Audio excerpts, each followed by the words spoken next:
ಬಂಗಾರ ಲೇಪಿತ ಚಿನ್ನಾಭರಣ ಅಡವಿಟ್ಟು ಮಹಾವಂಚನೆ. ಶಿವಮೊಗ್ಗದ ಮಹಿಳೆಯೂ ಸೇರಿದಂತೆ 5 ಜನರ ಬಂಧನ. ಶಿವಮೊಗ್ಗದ ದೊಡ್ಡಪೇಟೆ ಪೊಲೀಸ್ ಠಾಣೆಯ ಸಿಪಿಐ ಸತ್ಯನಾರಾಯಣ್ ಮತ್ತು ಪಿಎಸ್ಐ ನಾರಾಯಣ ಮಧುಗಿರಿ ನೇತೃತ್ವದ ತಂಡದ ವಿಶೇಷ ಸಾಧನೆ.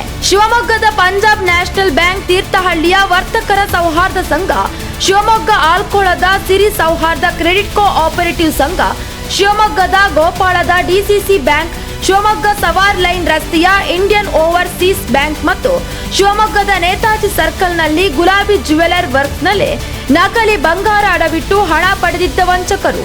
ನಕಲಿ ಬಂಗಾರ ಅಡವಿಟ್ಟು ವಿವಿಧ ಬ್ಯಾಂಕ್ಗಳು ಹಾಗೂ ಜ್ಯುವೆಲರಿ ಶಾಪ್ಗಳಿಗೆ ವಂಚಿಸಿದ್ದ 5 ಜನ ಆರೋಪಿಗಳನ್ನು ಬಂಧಿಸಿರುವ ಶಿವಮೊಗ್ಗದ ದೊಡ್ಡಪೇಟೆ ಪೊಲೀಸ್ ಠಾಣೆಯ ಸಿಪಿಐ ಸತ್ಯನಾರಾಯಣ್ ಮತ್ತು ಪಿಎಸ್ಐ ನಾರಾಯಣ ಮಧುಗಿರಿ ನೇತೃತ್ವದ ತಂಡ ಅವರಿಂದ ವಸ್ತುಗಳನ್ನು ಕೂಡ ವಶಪಡಿಸಿಕೊಂಡಿದೆ. ಶಿವಮೊಗ್ಗದ ಸವಾರ್ ಲೇನ್ ರಸ್ತೆಯಲ್ಲಿರುವ ಪಂಜಾಬ್ ನ್ಯಾಷನಲ್ ಬ್ಯಾಂಕಿನ ಮ್ಯಾನೇಜರ್ ದಾರವತೋ ಕ್ರಾಂತಿಕುಮಾರ್ ಜುಲೈ 3ರಂದು ನೀಡಿದ ದೂರನ್ನ ದಾಖಲಿಸಿಕೊಂಡು ಎಫ್ಐಆರ್ ಮಾಡಿದ್ದ.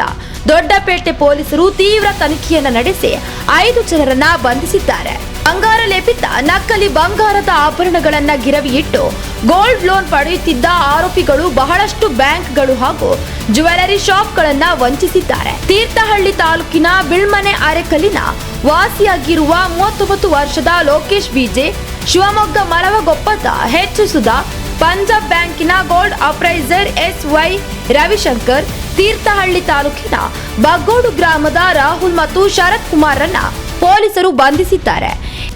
ಇವರು ಶಿವಮೊಗ್ಗದ ಪಂಜಾಬ್ ನ್ಯಾಷನಲ್ ಬ್ಯಾಂಕಿನಲ್ಲಿ 7,62,567 ರೂಪಾಯಿಗಳ ಮೌಲ್ಯಕ್ಕೆ 163.300 ಗ್ರಾಂ ನಕಲಿ ಬಂಗಾರವನ್ನ, ಹಾಗೆಯೇ ಹಳ್ಳಿಯ ವರ್ತಕರ ಸೌಹಾರ್ದ ಸಂಘದಲ್ಲಿ 9.33 ಲಕ್ಷಕ್ಕೆ 75,544 ಗ್ರಾಂ, ಶಿವಮೊಗ್ಗ ಆಲ್ಕೋಳದ ಸಿರಿ ಸೌಹಾರ್ದ ಕ್ರೆಡಿಟ್ ಕೋ ಆಪರೇಟಿವ್ ಸಂಘದಲ್ಲಿ 7.43 ಲಕ್ಷ ರೂಪಾಯಿಗಳಿಗೆ 75.01 ಗ್ರಾಂ, ಶಿವಮೊಗ್ಗದ ಗೋಪಾಳದ ಡಿಸಿಸಿ ಬ್ಯಾಂಕ್ನಲ್ಲಿ 1.79 ಲಕ್ಷ ರೂಪಾಯಿಗಳಿಗೆ 48.28 ಗ್ರಾಂ, ಶಿವಮೊಗ್ಗ ಸವಾರ್ ಲೈನ್ ರಸ್ತೆಯ ಇಂಡಿಯನ್ ಓವರ್ಸೀಸ್ ಬ್ಯಾಂಕ್ನಲ್ಲಿ 1.10 ಲಕ್ಷ ರೂಪಾಯಿಗಳಿಗೆ 26.490 ಗ್ರಾಂ, ಶಿವಮೊಗ್ಗದ ನೇತಾಜಿ ಸರ್ಕಲ್ನಲ್ಲಿ ಗುಲಾಬಿ ಜ್ಯುವೆಲರಿ ವರ್ಕ್ಸ್ನಲ್ಲಿ 1.90 ಲಕ್ಷ ರೂಪಾಯಿಗಳಿಗೆ 30.90 ಗ್ರಾಂ ನಕಲಿ ಬಂಗಾರವನ್ನ ಅಡವಿಟ್ಟು ಹಣವನ್ನ ಪಡೆದಿದ್ದರು.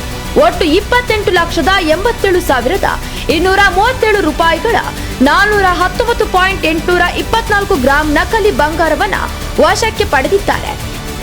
ಈ ಕಾರ್ಯಾಚರಣೆಯಲ್ಲಿ ಎಎಸ್ಐ ಚೂಡಾಮಣಿ ಪುನೀತ್, ಸಂದೀಪ್ ಗುರುನಾಯ್ಕ್ ಸೇರಿದಂತೆ ರಾಜೇಶ್ ಗೌಡ ಪಾಟೀಲ್ ಮತ್ತು ಪುಟ್ಟಮ್ಮ ಎನ್ ಮತ್ತಿತರರು ಪಾಲ್ಗೊಂಡಿದ್ದರು. ಮೀಡಿಯಾ 9 ಕನ್ನಡ ನಿರ್ಭೀತಿಯಿಂದ ನಿಮ್ಮ ಜೊತೆಗಾರ.